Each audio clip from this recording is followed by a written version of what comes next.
Bonjour, bienvenue sur alzheimeretalors.com, la chaîne YouTube consacrée 100% à Montessori. Dans une vidéo de la semaine dernière, on a étudié les types de mémoire avec un petit exercice dans le temps à faire avec votre patient ou votre proche. Aujourd'hui, on va parler d'un autre exercice, à savoir la récupération espacée.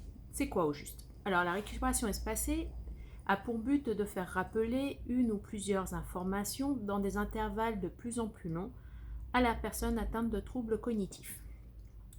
Notez tout de suite que la récupération espacée n'améliore en aucun cas la mémoire épisodique. Donc la mémoire épisodique, ça correspond à la mémoire déclarative, donc autobiographique de votre proche ou de votre patient. Pour savoir de quoi on parle, il y a une petite vidéo sur les types de mémoire, où d'ailleurs vous trouverez le premier exercice. Mais par contre, le but de la récupération espacée, il permet de contourner les déficits justement de ce trouble de mémoire épisodique. Alors, ça consiste en quoi? En juste. Comment on va faire pour que notre patient ou notre proche puisse retenir des informations de plus en plus longues dans le temps? Pour cela, je vais vous proposer deux exercices. Alors, un exercice numéro 1, vous pouvez par exemple faire une liste de choses à faire que peut faire votre proche. Donc si vous utilisez ses capacités préservées, qui se trouvent dans une autre vidéo, pour l'occuper pendant qu'il s'ennuie par exemple. Et là, du coup, le but de l'exercice serait celui-là. Vous allez lui demander qu'est-ce qu'il peut faire lorsqu'il s'ennuie.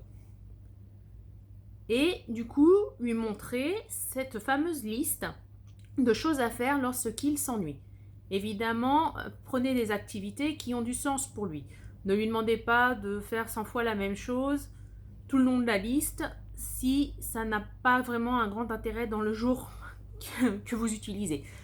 Donc, exemple, imaginons, donc dans la liste des choses à faire, plier sa serviette.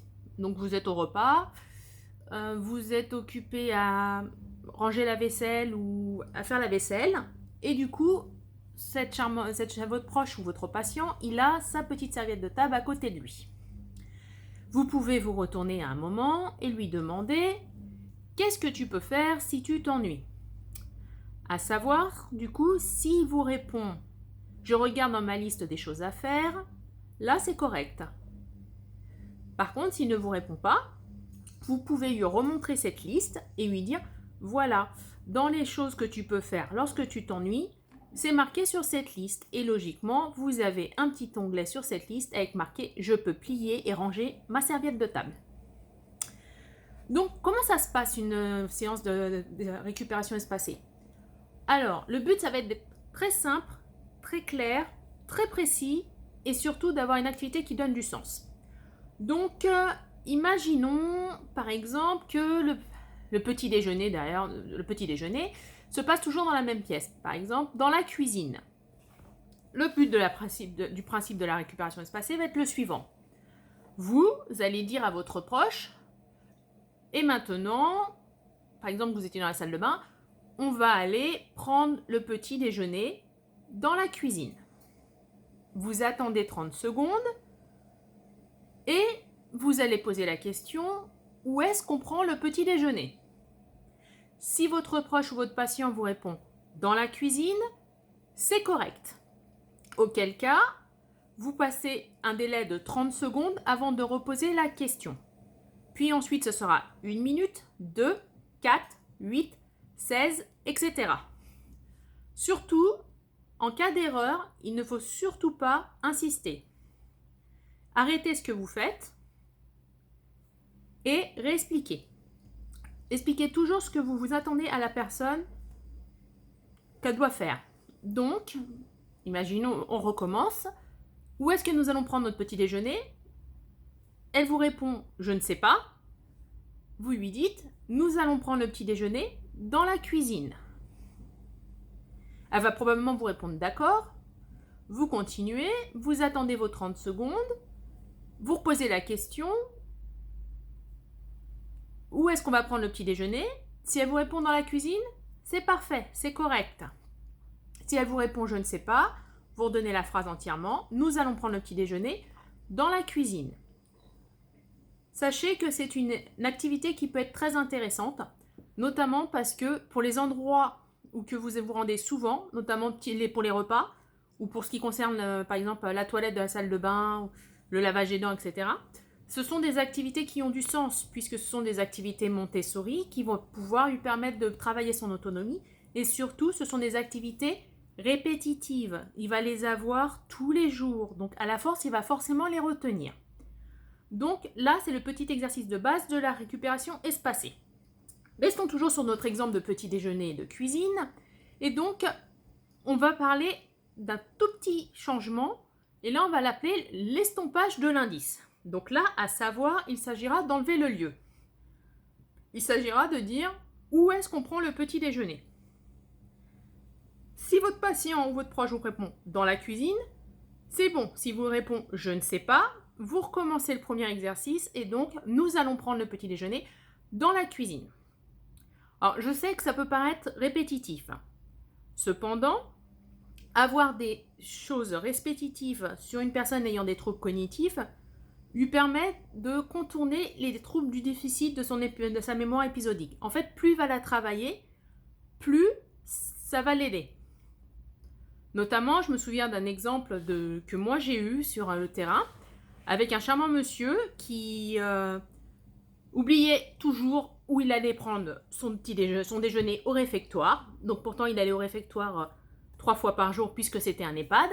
Et donc, je mis en place cette récupération espacée, avec l'aide de mes collègues où je leur ai demandé de faire pareil.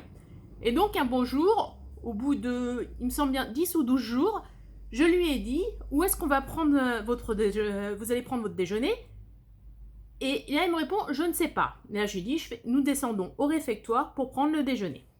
J'ai continué dans le couloir pour l'accompagner jusqu'à l'ascenseur. Et là, arrivé devant l'ascenseur, je lui dis, excusez-moi, j'ai oublié, mais où est-ce que je dois vous emmener pour aller prendre votre petit déjeuner? Et là, il me répond, on va évidemment au réfectoire, vous me le répétez à longueur de temps. Donc du coup, je suis partie dans un fou rire inimaginable et j'étais contente parce que du coup, ça fonctionnait très bien. Et donc, le but, ça va être que vous aussi, vous arriviez à faire la même chose. Donc, on reprend. Donc, la récupération espacée, ça permet du coup d'obtenir la mémorisation d'informations ciblées à des intervalles de plus en plus longs. Avec cet exercice, vous allez pouvoir après mettre en place, par exemple, l'utilisation d'un calendrier. Et donc, votre patient ou votre proche va pouvoir mieux se situer dans le temps. Notamment, vous avez l'exercice sur les calendriers et les jours de la semaine dans la vidéo sur les types de mémoire.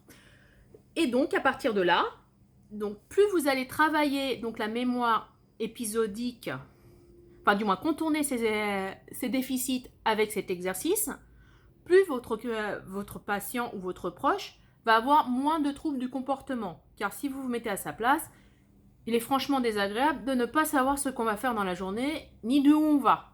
Alors que là, vous lui donnez des indices qui lui permettent de s'en souvenir.